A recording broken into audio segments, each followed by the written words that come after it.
Hi, my name is Luis DeRosa with the Puerto Rican Summit being held today in Central Florida. And we take this opportunity to thank all the residents and all the business of this area. We this is the fourth annual that we're having this event here in Central Florida, in particular Orange County, for the sole purpose that this is where you have your largest concentration of Puerto Ricans. As you know, Puerto Ricans are the second largest Hispanic group and growing in the state of Florida. And today we have people from New York, from Puerto Rico, from Miami, Hillsborough. I mean, we're very excited. And today we have a special guest who's been at the forefront, not only a former elected official, but also a successful attorney here in Central Florida by the name of Tony Suarez, and we thank him for his support. Thank you very much, Louis, for the invitation. Well, I think it goes beyond that. You've not only here with us today because of our invitation, but you've also, behind the scenes, have been very supportive of our efforts to come here and to find ways where we can look for that common ground and work as a community to move forward. Well, I think that's the essence of what it means to be community. The Puerto Rican community is an extended family. It goes beyond Puerto Rico. There are as many Puerto Ricans now on the mainland as there are on the island. And we have been struggling in this with an identity crisis and to both keep our cultural heritage solid and also advance within the general community of the United States.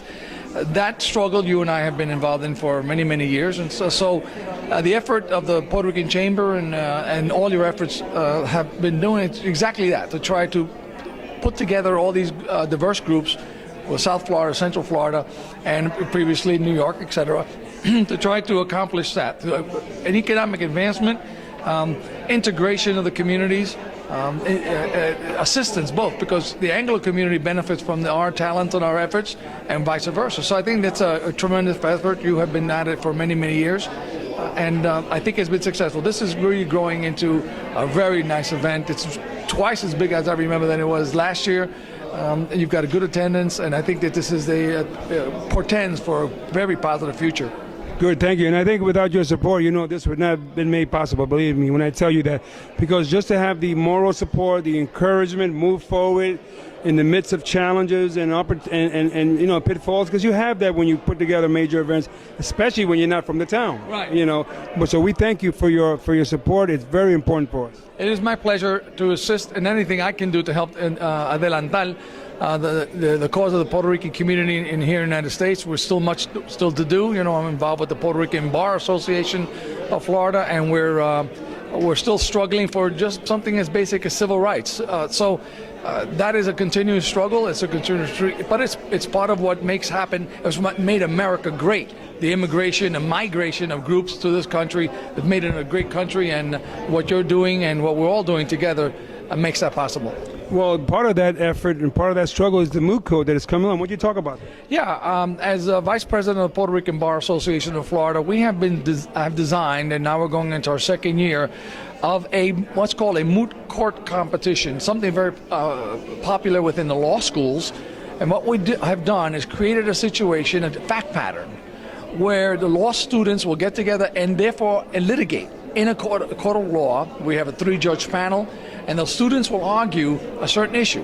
What we have designed in order to bring to prominence the issue of civil rights of Puerto Ricans is a question of whether or not the current status of Puerto Rican Americans who are citizens but cannot vote for President of the United States and do not have representatives in the National Congress, whether or not that is congruent. Is it constitutional within the scheme designed by the United States Constitution? And the only way to have that done, it can't be done politically because there's too many obstacles, too many people on the sides. But ultimately, this is a question of the interpretation of the Constitution and what is right. And so the Puerto Rican Bar Association is undertaking the task of concentrating on that issue. Does this current relationship consistent with the Constitution, whether it's broad principles and specific rights? And so we have been designing that. October 26th of this year, we'll be in Miami. We will be have a 3-judge panel. We've already sent out the invitations to 47 different law schools to see how many we select to participate. Last year, we had 4 excellent major universities from New York and from Florida participate, and we anticipate to continue this until the problem is resolved, that Puerto Rican Americans on that island have a right consistent with every other American who lives on the mainland. Good, and that falls in line with the fact that Puerto Ricans fight for this country at the highest level in terms of all the wars from Korea, World War II, maybe Civil War, if I understand. And we've always been there making our contribution. And I think that's very key to what we're doing in the future. So thank you for your efforts. I look forward to the moot court. It's on October 26th down in Miami Beach. We welcome everyone to please come. If you want some more information about that, why don't you give your number? Yeah, my website, www.anthonysuarezlaw.com. You can send me an email, let me information about the moot court, MOOT, moot court competition. Good. Thank you, Tony, and thank you for your support. Thank you.